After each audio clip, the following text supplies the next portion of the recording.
Aerobics and anaerobic exercise help veterans with post-traumatic stress disorder (PTSD). Good evening, Professor.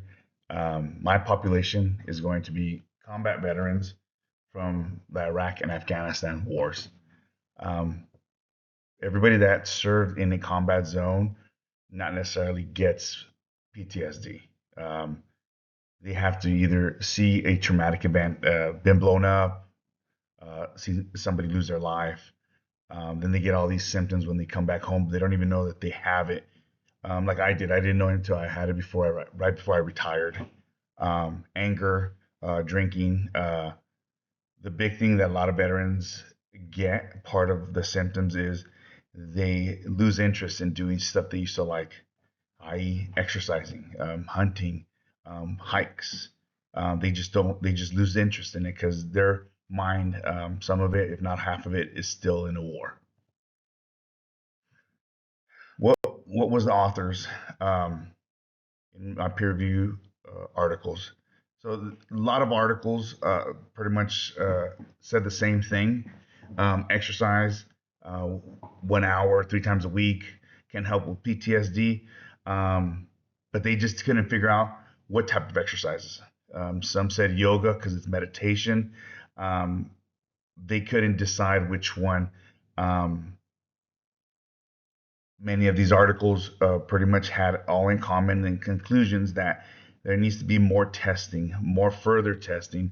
A lot of these articles, like the ones you see here, Veterans Group Exercise, a randomized pilot trial of an integrated exercise program for veterans with post-traumatic stress. Um, the drinking motivates PTSD-related alcohol expectancies among combat veterans, and exercise to reduce post-traumatic stress disorder symptoms in veterans. Pretty much, they do a meta analysis. They gather other articles and they just put them all together, and they all say the same thing. There's not enough testing, or more testing needs to be, or yes, it does help, but we just don't know what exercises to help. Physical exercise as a treatment for PTSD also concluded that exercise does help, um, but they just don't know if it's with yoga, power walking, walking, powerlifting, or hit training, high intensity. There are a bunch of veterans that I know where I work at Edwards Air Force Base. Um, they don't have consistency. There's barriers. There's other things that they come up with, pretty much excuses on why they don't work out. Physical, environmental, social, and family culture. I'll go backwards. With family culture, a lot of these veterans, they pretty much, if they live an unhealthy lifestyle, pretty much eating junk food, smoking, drinking, and no one says nothing at home, they'll continue to do it. Um, the exercise is medicine for mental health and military veteran and qualitative mandatory. There have been studies that have been done dealing with mental health by conducting cognitive behavior therapy.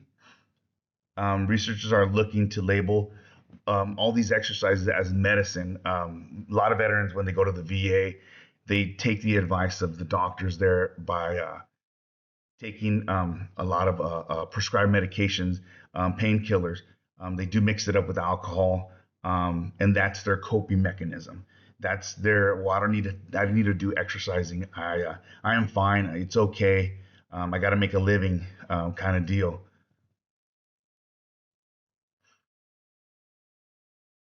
Um, Continue on. Time to work out, and family work. Pretty much at Edwards Air Force Base, we have, per the Department of War, we have an hour and a half to work out. But a lot of these veterans, since I started this course, I started asking like, "Hey, why don't you work out? I have too much work to do.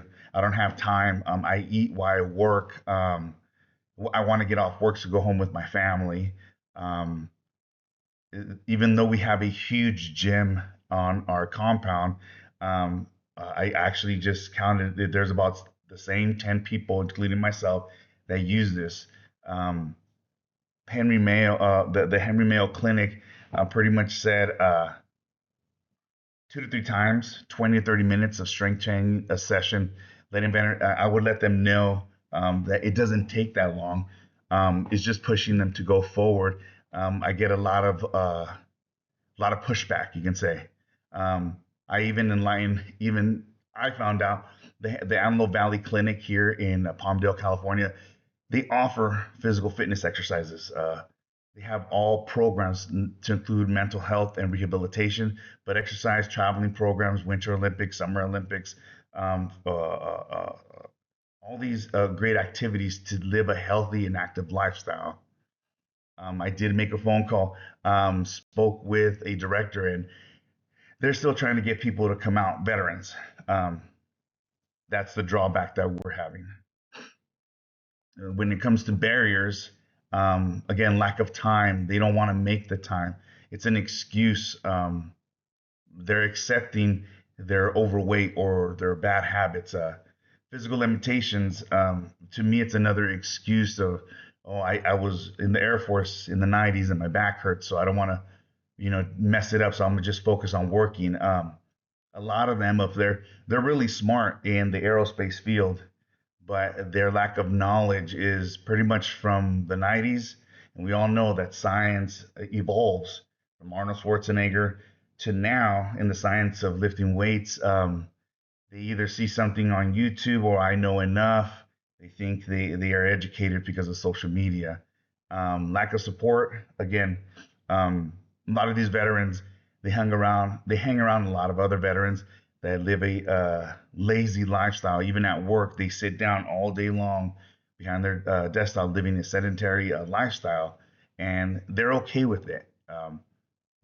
These are just a handful of barriers that these veterans that I talked to, I want to say so far is about 100 of them that I've talked to include active duty, that don't work out. So, unhealthy factors.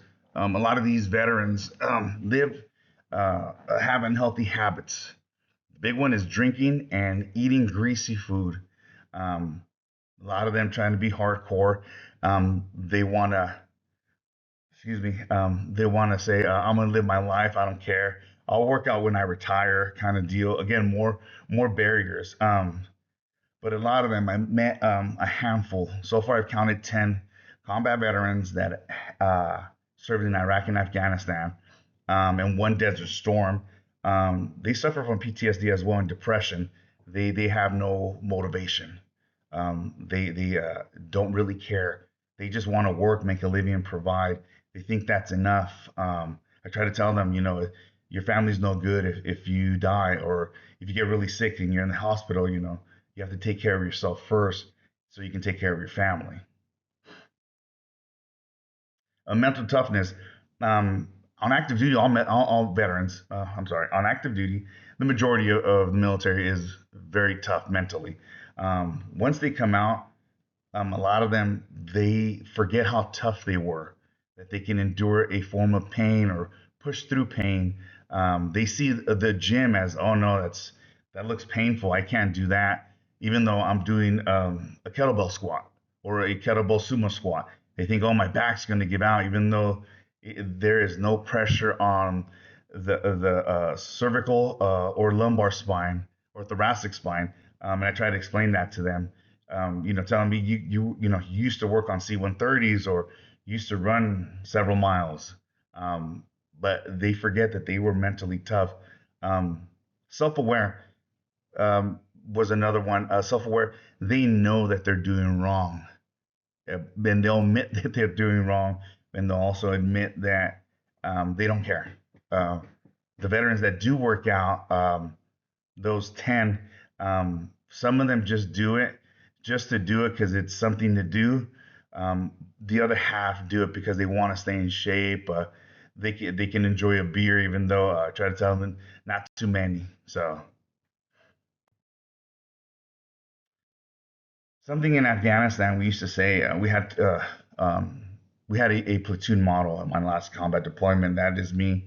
Behind me is called the Valley of Death. It used to be the worst valley in the world. Um, we used to say we were going to go pick a fight. This is right before one of our many patrols. And a lot of us, there was about 40 of us in our platoon. We use this verse, Psalm 23:4.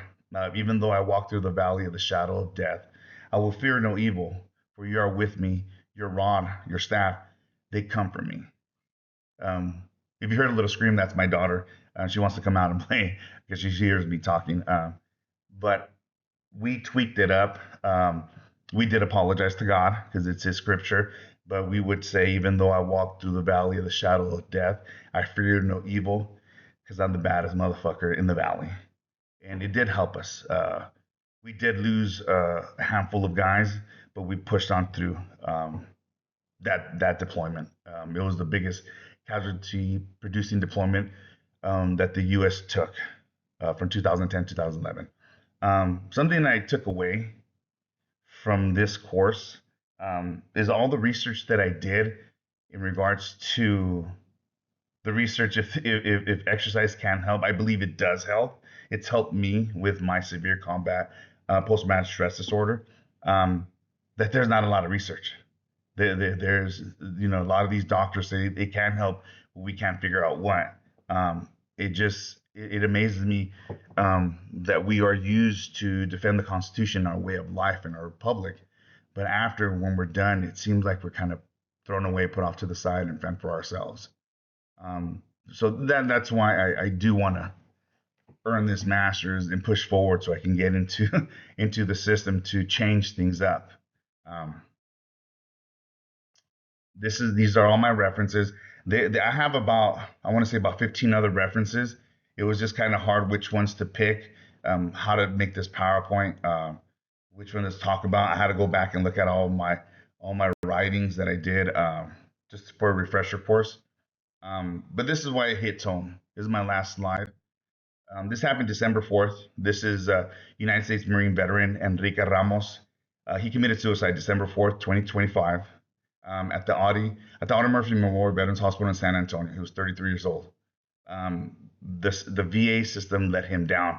He was crying for help, making phone calls, and he couldn't make an appointment. There are a lot of veterans that it takes them months, up to a year, to see a doctor for their mental health issues. And he posted, I love you all. There's nothing you can have done to prevent this. So I don't want any of you blaming yourselves that you could have stopped my death.